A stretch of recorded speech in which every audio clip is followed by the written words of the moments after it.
Morning to everybody. We rise for national anthem, and anybody who will play the national anthem? Do I try? Sure, you can try. No. You can. I think that's No, I am disabled by the host. So, okay, we'll rise for the national anthem and sing the national anthem. No problem, sir. Janaganayak Jaya He Bharat Bhagya Vidhata Punjab Sindh Gujarat Maratha Dravida Utkal Banga Vindhya Himachal Jamuna Ganga Uchal Taranga Tab Shubh Naame Jaage Tab Shubh Aatish Maange Gaage Tab Jai Gaatha Jana Gana Manganak Jaya He Bharat Bhagya Vidhata Jaya Jaya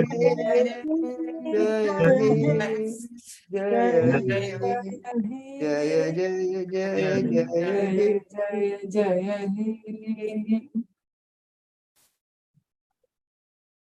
Good morning. Good morning Good to morning, all of you everyone. once again. And Good morning. we welcome the guest speaker of today, Jai Saboo, from joining us from US. Thank you, Jai, for joining today, taking out time. Thank you. Any announcement? We have visited the Gundalwadi Dam project site. We will be catching up the storage for this year. The work is about to complete within another week's time.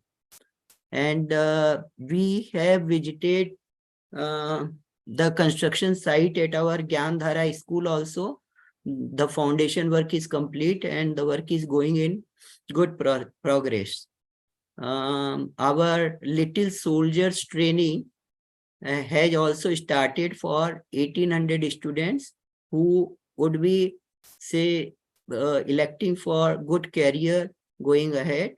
This training is being imparted to 7th to 9th standard of students.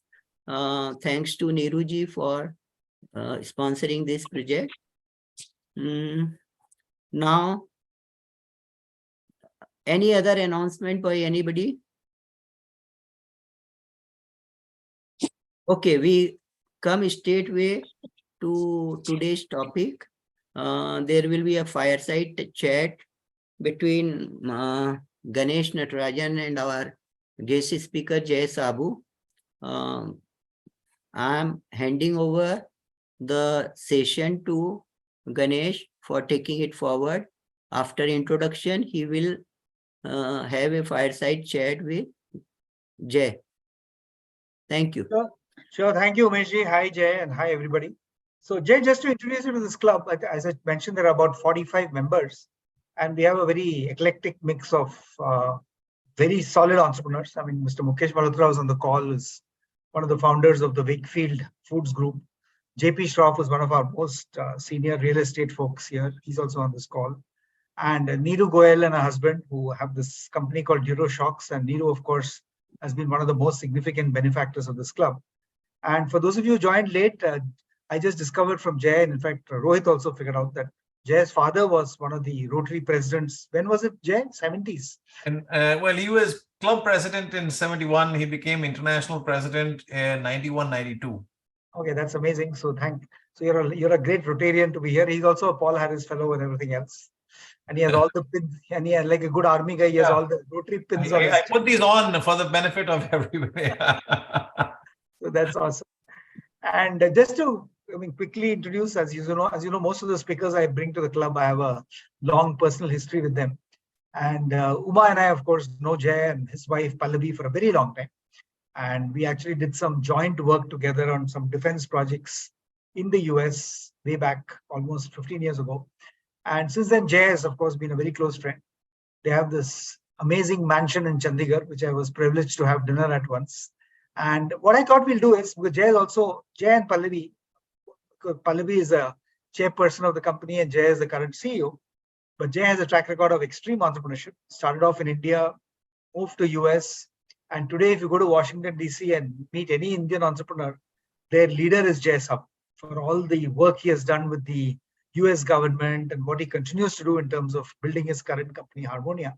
So since many of us are entrepreneurs or have an entrepreneurial mindset, I thought there would be no better topic than to say that for a person from India, from Punjab, who's actually gone across to the US, like many people go, and including many of our children, who has first generation people there. I mean, how do you really make a big success story in entrepreneurship? So that's a quick background.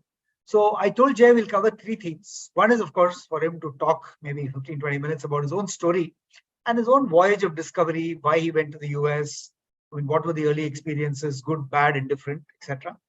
Then I also want to want him to talk a little more generally about what he sees as what's happening in the US today and what are the success stories that Indians are making today. Of course, we have a lot of Indian CEOs, very successful, but what he thinks as the kind of formula for success and what mistakes people make in the US. And third, of course, I want him to talk a little bit about his family, because both his wife and daughter are very accomplished in their own way. And we'll end with that and, of course, throw it open for any Q&A. So Jay, over to you, sir. So tell us a little bit about your history, right from Chandigarh onwards, right up to today where you are in DC. All right. Thanks a lot, Ganesh. And thanks everybody for this opportunity today to talk to you all. As I was telling Ganesh and Umeshji and Rohitji earlier when we joined, it's always kind of interesting for me to talk to Rotarians, given my own family history. I don't know that I have much of a memory that doesn't involve Rotary in some way or form, because right from early childhood, Rotary was a part of our family, and it still is. So this is a great privilege for me. Thank you so much for it. So it's interesting again, how did I come to the US? What were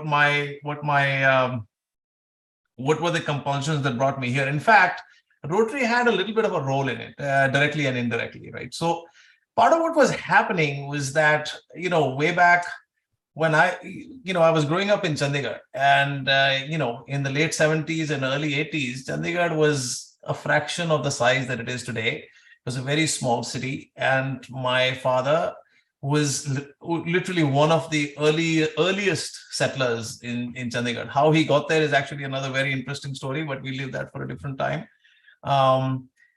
But the net of it was that, growing up, I felt I never really, on the one hand, I was very proud of my father, but I really didn't feel like I had an identity of my own, because everywhere I went, I was first and foremost Raja Saboo's son and not Jai Saboo. So as they say, as an angry young man, I was like, "Yaar, ye to chalega nahi. I need to do something of my own."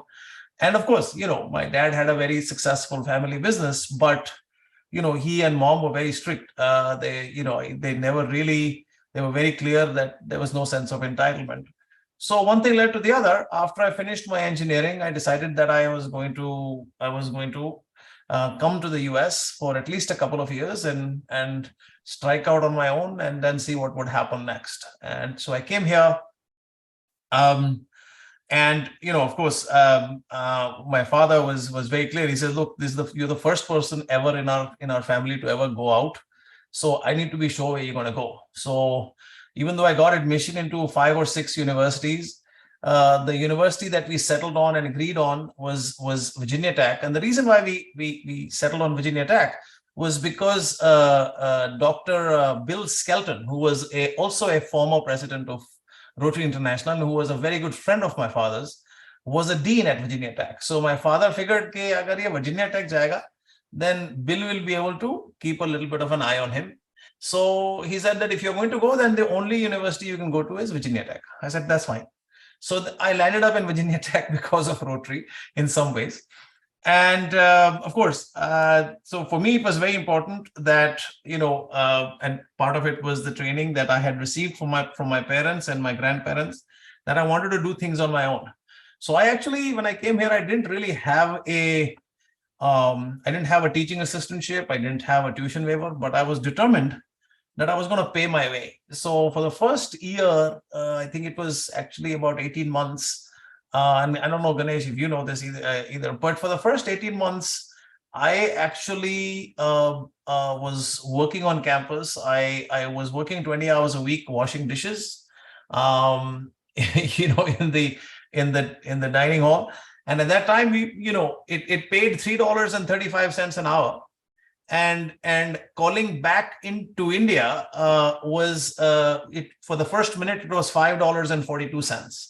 So, if you worked for 2 hours, you could literally get 1 minute of calling back to India if you wanted to talk on the phone at that time. Of course, things have changed considerably now, but we're talking about 85, 86. But I was washing dishes. I was delivering newspapers in early morning sometimes through 2.5 feet of snow. I used to deliver pizzas at night. Again in really terrible conditions, and I have many interesting stories around those. But that's how I basically kind of got started. And it really, one of the things that those three things did, I still look back, because those three things really taught me the value of the dollar and what it meant, to kind of work hard and understand, what, $3.35 an hour and $5.42 a minute, right? Those were numbers that I never forget. I still remember them. And of course, after that, I was able to get a full tuition waiver and a teaching assistantship. This was I was doing a master's in industrial engineering. And, then one thing led to the other. Of course, things got better from there. And then there came a point in time when we considered whether I should come back or not. By the time I got married to Pallavi, who I had met in college. But then by that time, the Punjab problem was at its peak, actually. So, my father was on the terrorist list. So he actually was, had a full security profile and a security guard around him. And, he made a decision and he said, look, right now things are so uncertain. Maybe you should stay in the US for a few more years, because it's not certain what's going to happen here. So I stayed here and I started, I went ahead and worked on my PhD. After that, the PhD was sponsored by a company called AutoCAD, as you must know it. And they had offered me a job as soon as I finished in 93. But 93 was a really bad time in the US. It was a really bad economic period. So even though I had a job letter in my hand, before I knew it, they had laid me off. They retracted the job letter, and I found myself here without a job and didn't know what to do. And I was dead set. I figured I wasn't going to go back to India in that condition. So I was like, I didn't know what to do. Pallavi got a job in a bank. And so she started our green card process, and I started to work. I was able to get a practical training sort of visa. And I started to work for a company as a programmer. I was a very good programmer at the time. So I started to work as a programmer, and my boss there, the vice president, Tom Miller, he was a very nice guy. He took me out for beer one day, and he said, "Listen, you're really good at this, and you're very good at articulating your position and talking in front of my superiors and to me.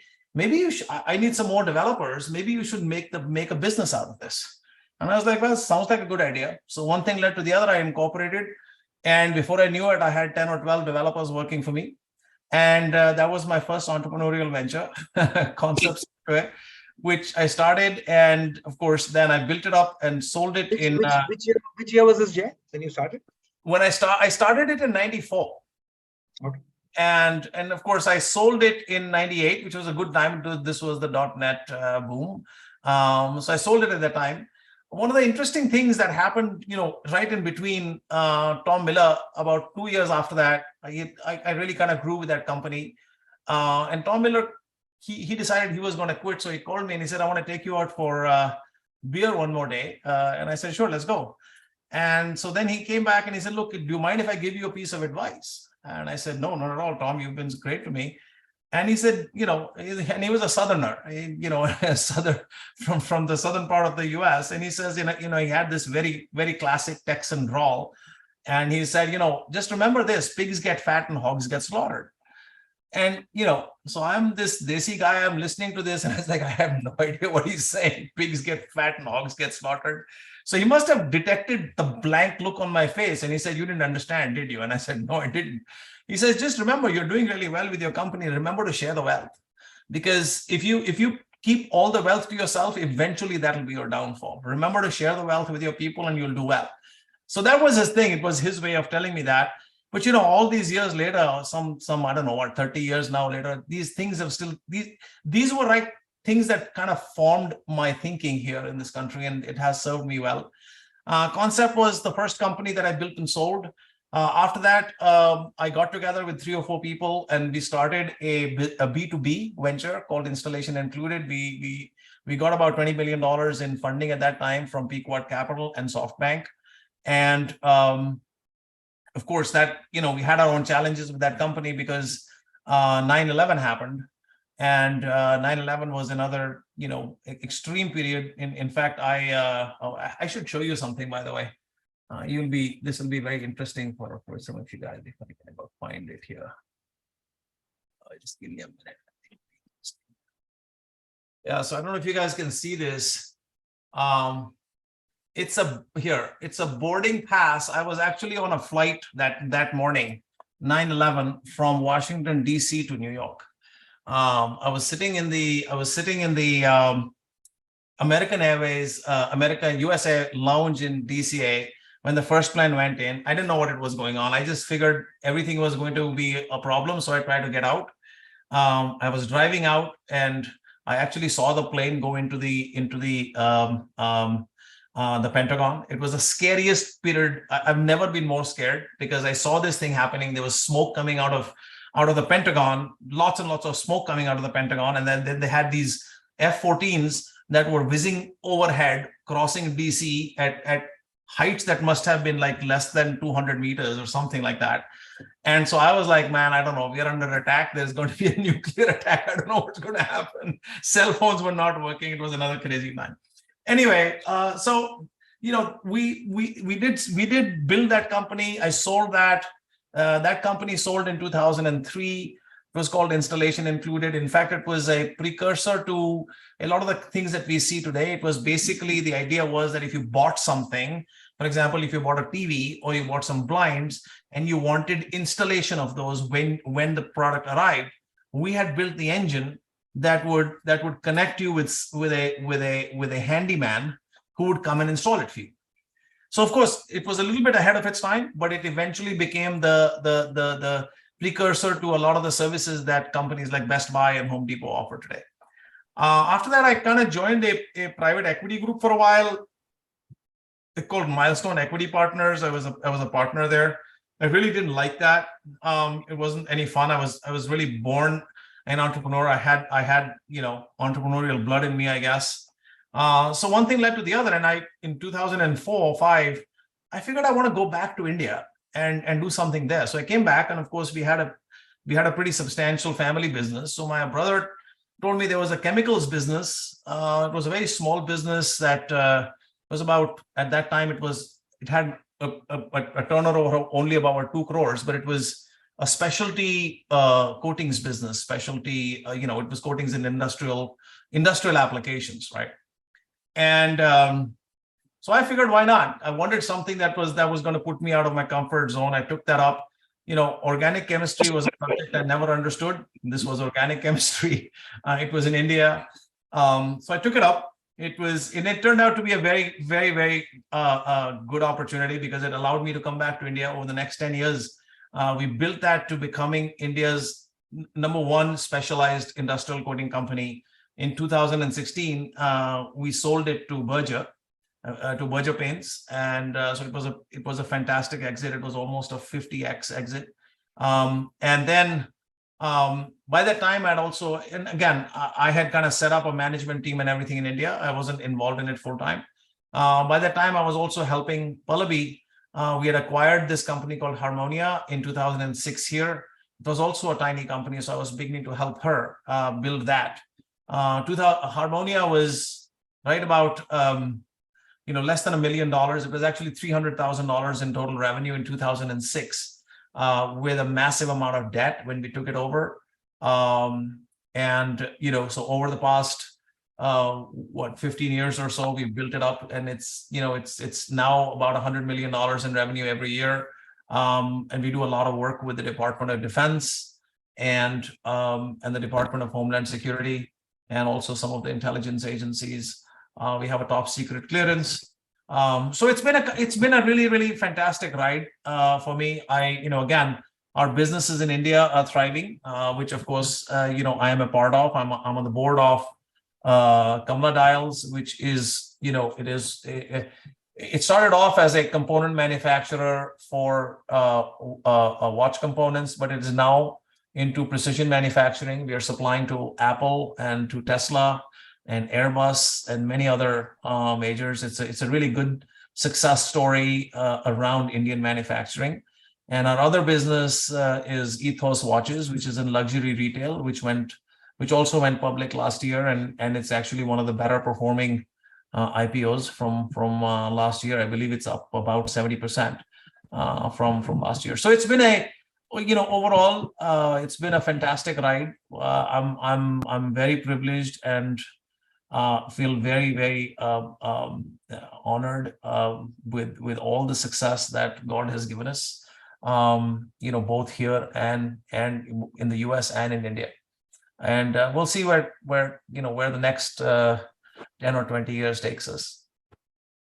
So Jay, on my second point, I remember sitting with you once in your house in DC, and you were pointing towards your Mexican gardener and said that, look, if they don't do something about immigration, this country will be overrun by Latinos and probably Indians and Chinese. So what's your general view on the US? There's a lot of crisis between sort of expectations back. So where are you in terms of what is happening in the US? Again, again, this is obviously a very personal. I think the US is at a crossroads. This country was built on the backs of immigration, right? I mean, if you really look at the history, right, the people who came here and built the United States, I mean, leave aside the fact that the white folk came and really kind of displaced the Native Americans, which is a kind of a horrible story, but leave that aside for a minute. The people who actually came here, right? There were people who really wanted something better in their life, right? They braved the seas, the pilgrims, and all the people who came. They were persecuted. They wanted something better. They came here. They worked hard. They had it in their DNA to really kind of work hard to get a better life, right? So I think it was part of their DNA. And I think that this country was built on that, right?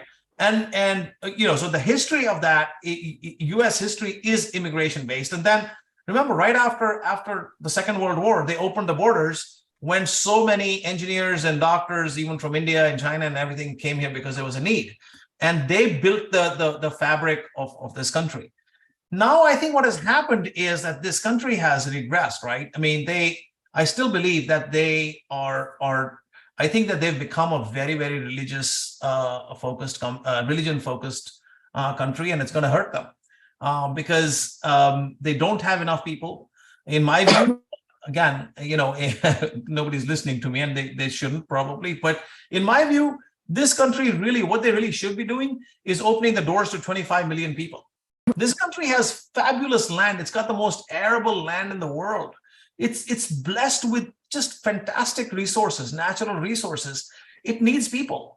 If they were to open the door to 25 million hardworking people, can you imagine what that would do to their economy, to their, to their tax base? But it's just something that they aren't doing. And it's unfortunate because I think it's going to cause this country, a lot of problems going forward. And what's your view on India? I mean, having seen doing successful business both sides? I mean, are they going in the right direction? Modi ji was here, and it was. I mean, DC was a crazy scenario when he was here. I'll tell you, I spent about 15 years basically lamenting that India never misses an opportunity to miss an opportunity, right? It's just been that, right? But I really, you remember, Ganesh, we used to talk about it. Tom Friedman came up with the book, The World is Flat, and everybody was all gaga that, India is the next success story. And, we were making comparisons between India and China. And I used to say, "Arey Baba, jaakar ke ek baar China jaake to dekho, kahin koi chance nahi hai." We're so far away, right? This whole thing, the dragon and the tiger and this thing. But I think today, I really, really feel that the India story is real. I mean, I will tell you that on many, many occasions internally in my head, I feel like, if Shivani wasn't here and my family wasn't here, I would want to go back to India. I feel that, and I'm very proud of it. It was really incredible to see, our Prime Minister here. And I don't say that, from any kind of a partisan standpoint. I mean, I don't say it was Modi, it was the Prime Minister of India who was here. And it was a matter of great pride to see him. It was a matter of immense pride to see how much the US was courting him, right?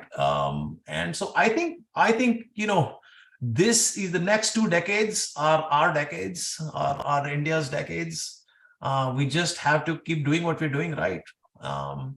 I think, again, how do you argue with 1.4 billion people here?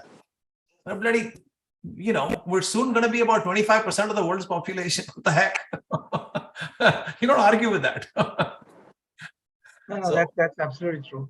The related question, Jay, was there are a lot of young entrepreneurs from the Thai ecosystem here in Pune who have joined this chat just to listen to you. So what do you think it takes to succeed in the US? I mean, you've succeeded in the toughest part, working with not just government, but it's actually federal government. But in terms of just making an impact on getting your voice out there and being recognized in spite of the color of your skin and everything else. So what does it take to do well in the US? Again, I don't know that the ingredients for success are much different in the US or India or anywhere else, right? I think entrepreneurship, I mean, the one thing that I always tell entrepreneurs, I'm a pretty prolific angel investor, and the one guide that I give every entrepreneur is just remember, entrepreneurship is not a sprint; it's a marathon, right? You got to keep running. You got to be in it for the long haul, and it can't be about a get rich quick scheme. You've got you have. I mean, again, look, if you're lucky and things work out, yeah, you might become the next Elon Musk or Bill Gates, but it's you got to slog it out, right? And it takes time. And the thing about the US that I find is that it's a country that provides a lot of opportunity. There's no question in my mind that there is racism here. I could give you examples of it. One of the first examples of racism that I had, and I want to just kind of point it out, was when I went to, when I went for a job application at the university in the food hall, right, in Dietrich Dining Hall. And I went there, and the guy, I said, "Listen, I come here for a job," and he says, "Yeah, you can start right now." And I said, "When can I start?" He said, "You can start right now. Here's the cap. Go get going." So at that time, I was a pure vegetarian. Of course, I got polluted after that. But so I told him, I said, "Listen, sir, I'm a vegetarian. So if you don't mind, would you mind putting me in a job where I don't have to handle meat?"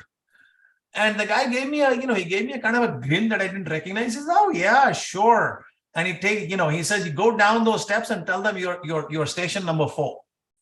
So I said, "That's fine." I very innocently went down, and they said, "Okay, this is what the job is." And, so the job number 4 was, as it happens, when the trays go down for the washing, the first guy on the station takes out the forks and the knives and puts them out.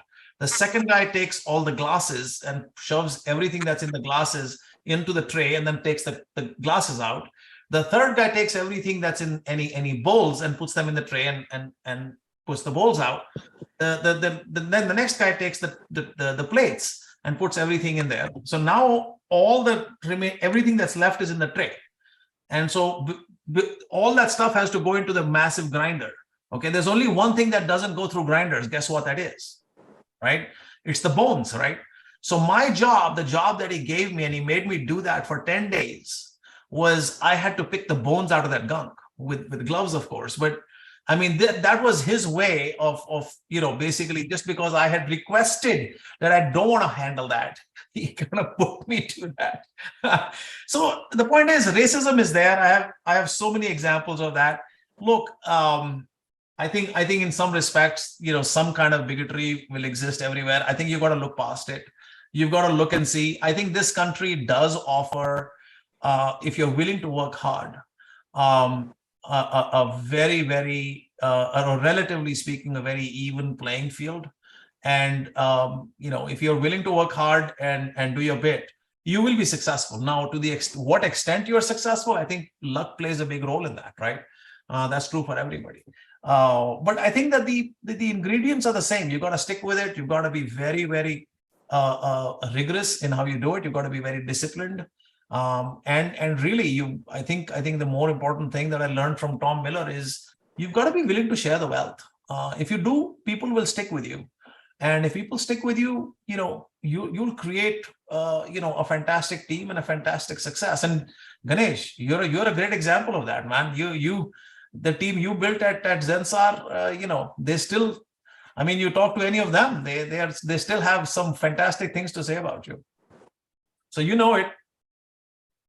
No, so actually coming to another similarity, both you and I have very successful wives who are entrepreneurs in their own right. And of course, our daughters are probably both swearing to do exactly the opposite of what we have done. So tell us a little bit about Pallavi and Shivani and what they're doing.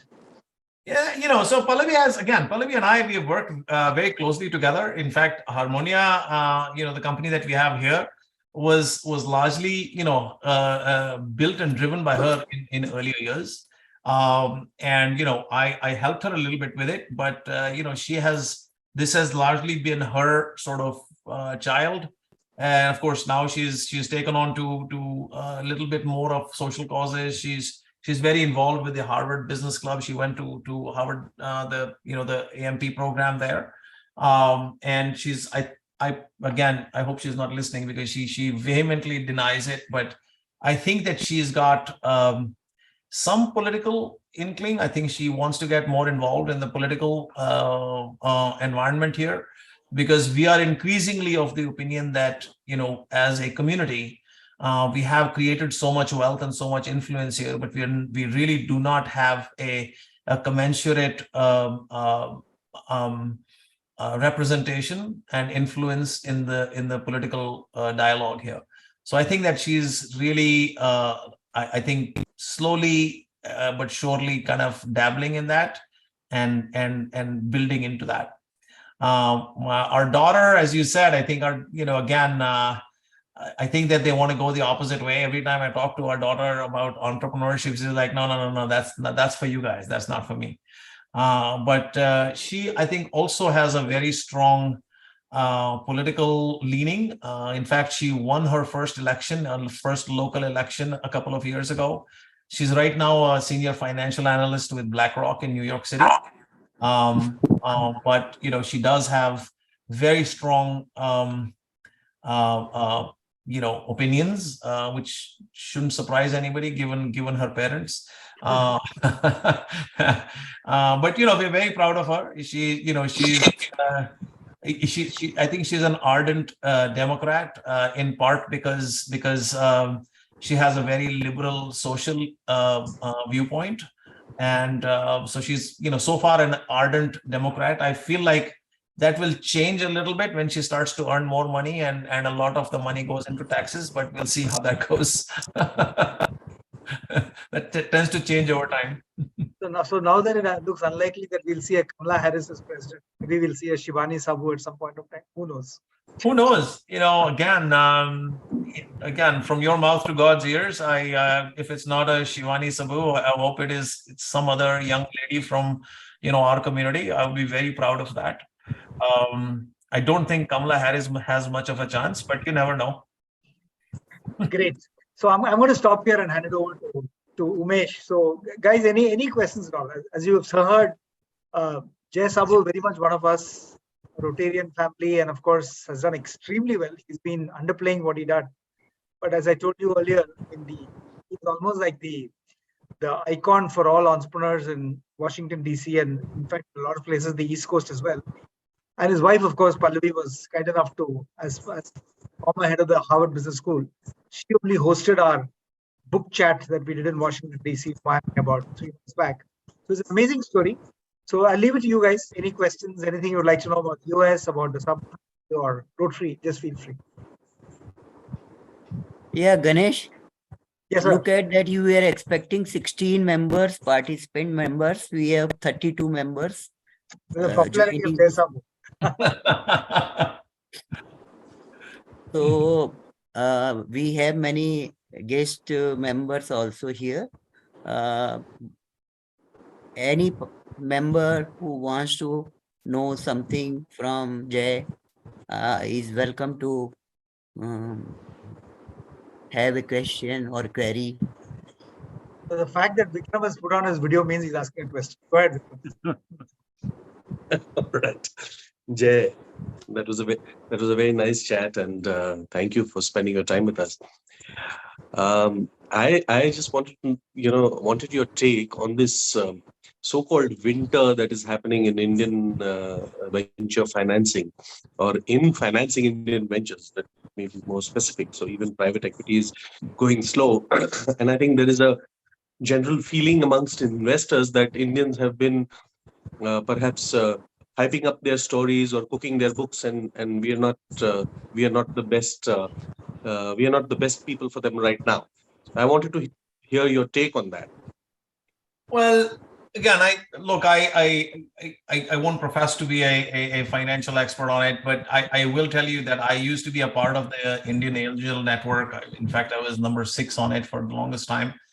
And I think that there are certain sort of headwinds. I mean, I think when early on in the venture system, there was a little bit of a talk that it was very much a copycat system. I think that changed over time.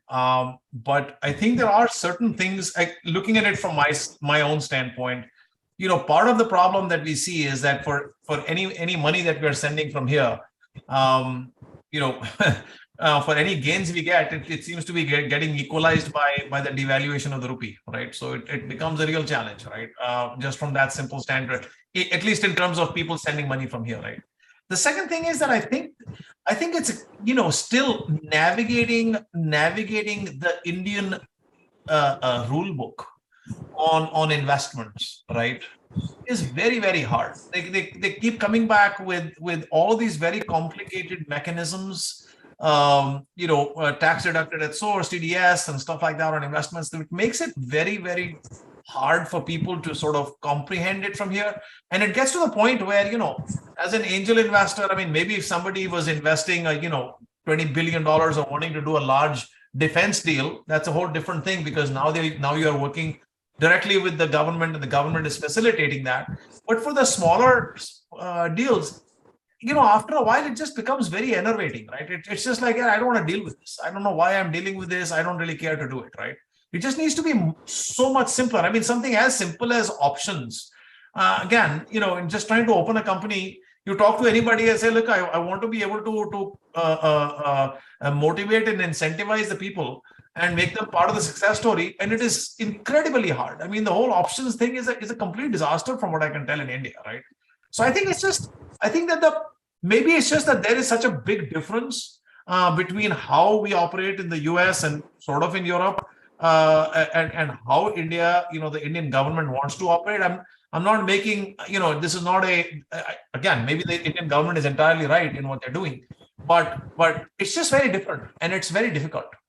And so I don't know about the fact that, people are cooking their books or what it is. I mean, again, the whole Adani thing was again, I think it was a blip. I mean, there's if you talk to people here, people who have actually read the whole thing, you'll find an equal number of people who come back and say, yeah, that guy was doing something. It seems like he's cooking the books. And there's other people who come back and say, man, that company, the research company or whatever it was called, that was just unconscionable what they did. And, and they're just going after Adani for no reason. So I think that there is a balanced opinion on whether there is a lot of, crooked stuff going on. I think this thing is very difficult. Yeah, thank you. I think that you've put it in absolutely the right terms. We do sense a sort of lack of faith here. That leap of faith that investors were ready to make. They're looking at Indian startups and Indian investments with a lot more care and perhaps even suspicion, because I think that's where we are right now, unfortunately. Thoda sa, there is also I think that there is a little bit of irrational exuberance as our as Alan Greenspan, I think, was the guy who used that term.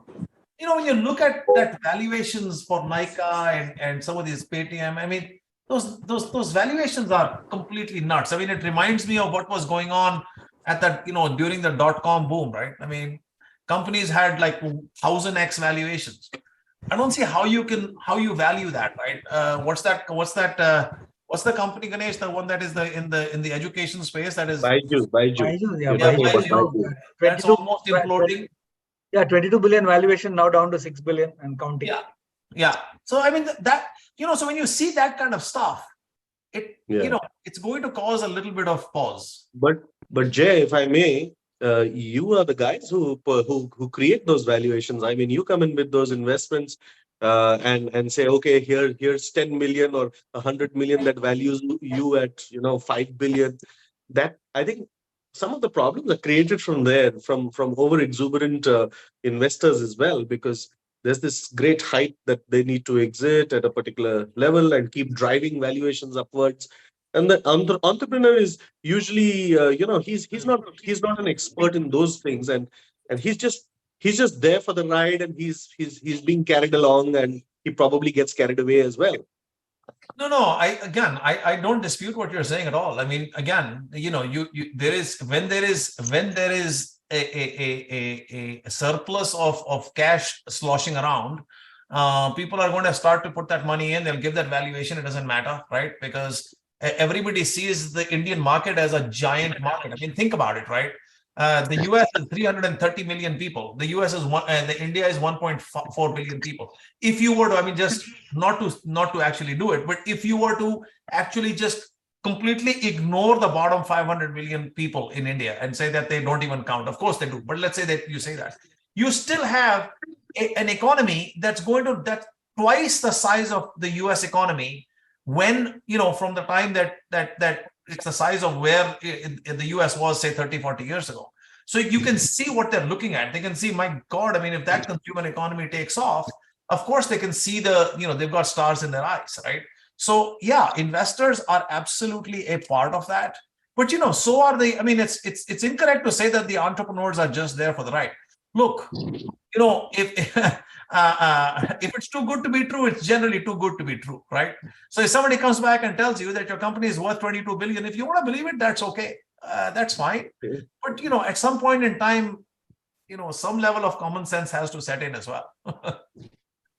The bigger problem is when somebody takes out 2 billion from that 22 billion and then says, oops, I'm broke. Yeah, that's a whole different thing. Right. Yeah, Kunj, go ahead. You have a question? I want to ask question. Oh. Just one sec, Zila. I mean, just Kunj has a question. Go ahead. Okay. Hi, this is Kunj. I was listening to your experience of the first generation Indian going to USA studying and then starting a business. So my sons are in kind of similar boat. Elder one is with Microsoft for last 10 years and younger one with Google for last 6 years, right? So, I mean, you said the next decade is for India, and if you had a chance, you would come back to India, right? Yes. So, what do you recommend for my sons? What they should do? Well, I think I think I could say that in three words: follow their heart. Because at the end of the day, that's all there is to it, sir. I think, yes, of course, India has some fantastic opportunities. It's up to them, really, right, on whether they see their future in India or not.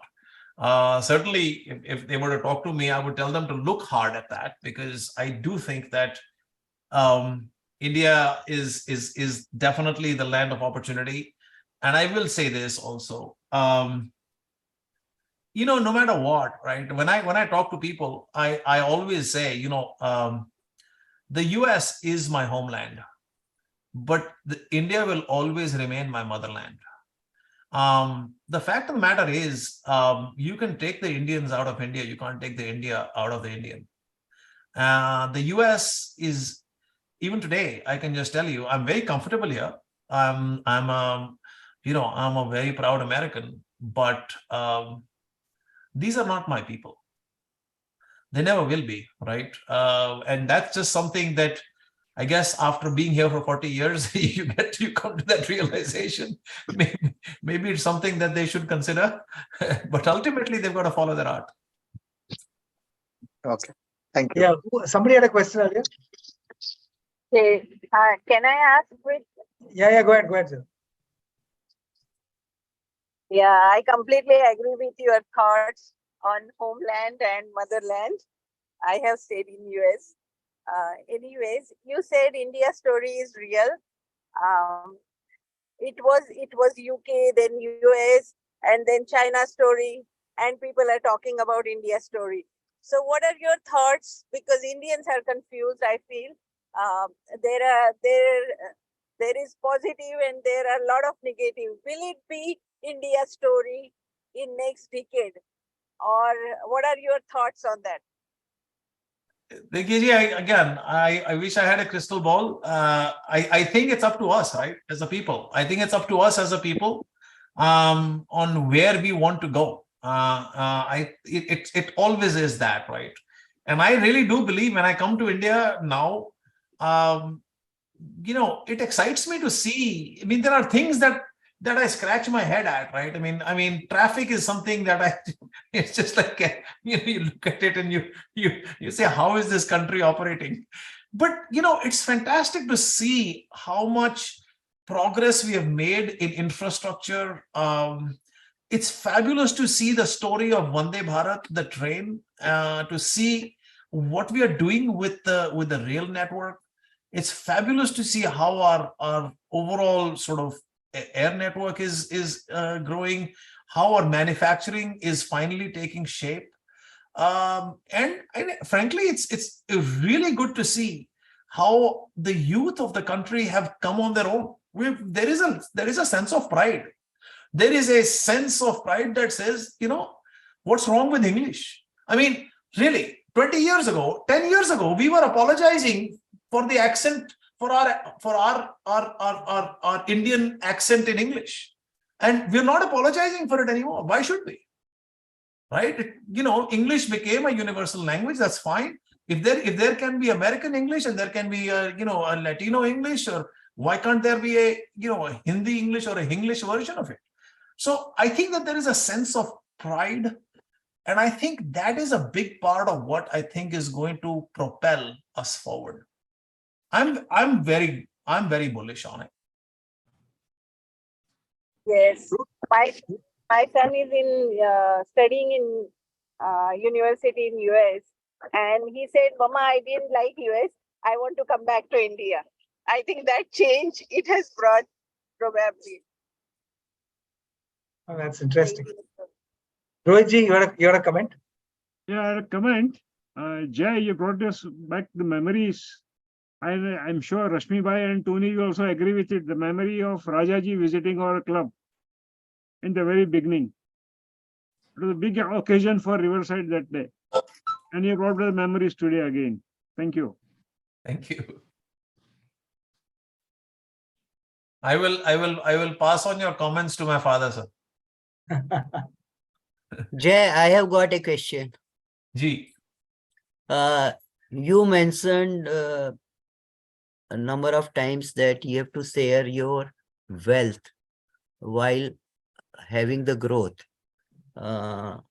By sharing of the wealth, do you mean to give it away for the philanthropy purposes, community service, or you share your wealth with family members, or how do you uh, um, have practiced this to have your growth? I would like to have a little light on that.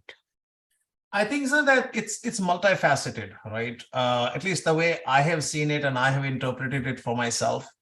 I think when you're running a company, I think it is an understanding and a realization that that your company is not you. It's the sum total of the people in the company.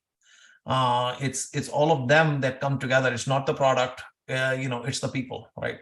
So if you can recognize that, and you recognize that, you might have been the one who started it, and you might be the person leading it, right?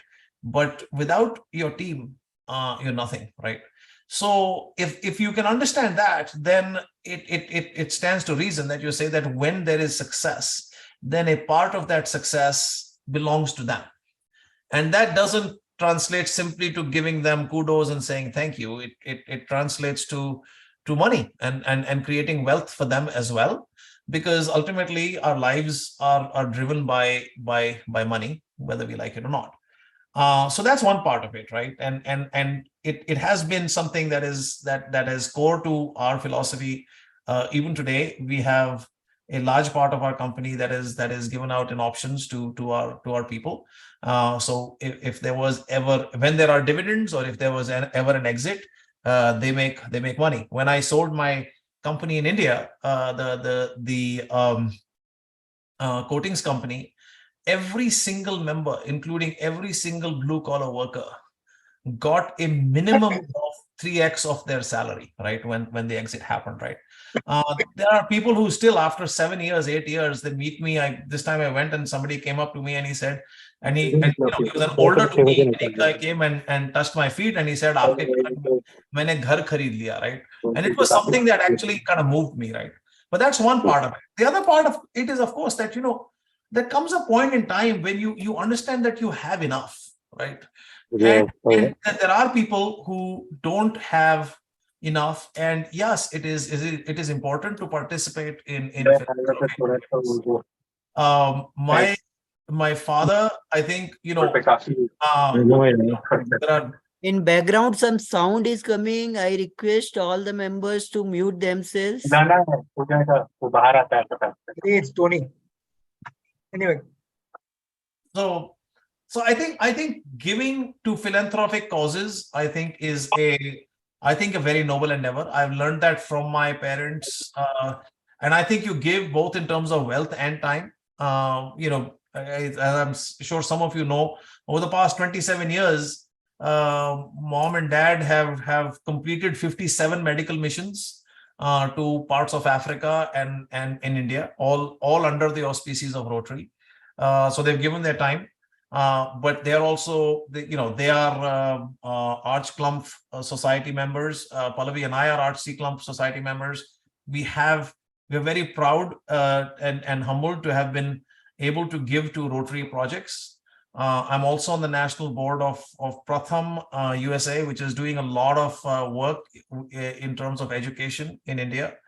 And another cause that we support here is the Donovan and Bank Society, where we are supporting veterans, which is another cause that's very, very close to our hearts. So I think when you talk about sharing the wealth, it is both, right? It is sharing the wealth with your employees, because they really are part of the success that you create jointly, and also then when you have made enough to be able to share it with those who weren't as lucky as you were.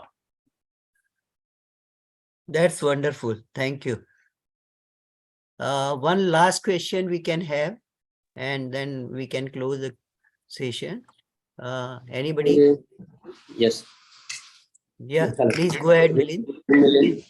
So last time in TideCon, we heard your better half, and she gave 3 very good points that every team should have dreamer, hacker, and a bullshitter in that. So I would just like to understand who you are among them when you are doing business. What were the three? Can you please repeat that for me? It's a dreamer, hacker, and a bullshitter. Well, I think, again, so it depends upon who you were going to ask. If you ask my wife, she would tell you that I am the latter, the third one of the three. I think that if you ask my mom, she will probably tell you I am the first one. I've always been a little bit of a dreamer as far as she is concerned. And I think if you ask some of the people that I've worked with for a long time, they'll tell you I'm probably the second one of the lot. So I guess I'm in some respects a little bit of all three. And, I think that's the best answer, because I really don't think that I fit into any one of those three things. I think I know where she's coming from, but I think you've got to be all three in some at different parts. Thank you.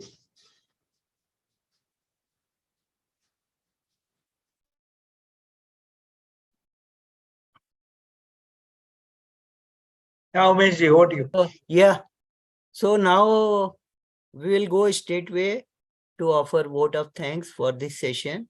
I would request Reshma Hajite to offer the formal vote of thanks to Jai and Ganesh. Thank you so much, Umeshji. First of all, thank you so much, Ganeshji, for getting the wonderful speaker. I would not say just a speaker, it's a life story we have listened. It's from Chandigarh to USA, first time person who is going out, and amazing thing that I learn about it. It's most of the time for a lot of NRIs, the moment come of the Swades, but you stick and maintain that balance. I have gone through some of the posts of yours on Facebook. It's maintaining that family balance, at the same time your professional balance, and thinking of the country and the society at par is the amazing thing. Obviously, it's not just about two countries managing different industries altogether, and would be really happy to see you here, meet you, and know your entrepreneurship journey. This was more of a life story, but obviously we'll be happy to listen to that also. Thank you so much for being in our club and giving us this knowledge. Thank you so much. And thank you, Ganeshji, for this wonderful treat. Thank you. Thank you very much. Thanks, Jay. Thanks so much. Thank you. Thank you. Thank you. Thanks. So at last, I would request Vikram to say one-liner, and a joke as well, if Sandeep is not there.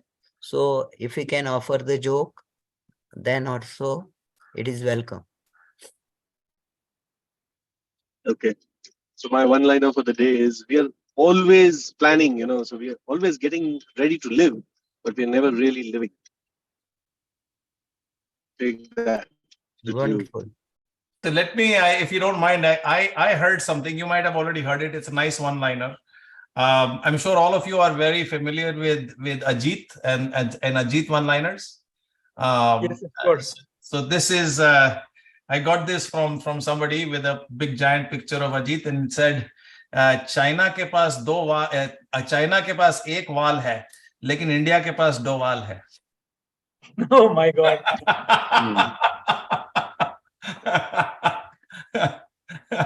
Remind me to tell you a worse one when we meet next. All right.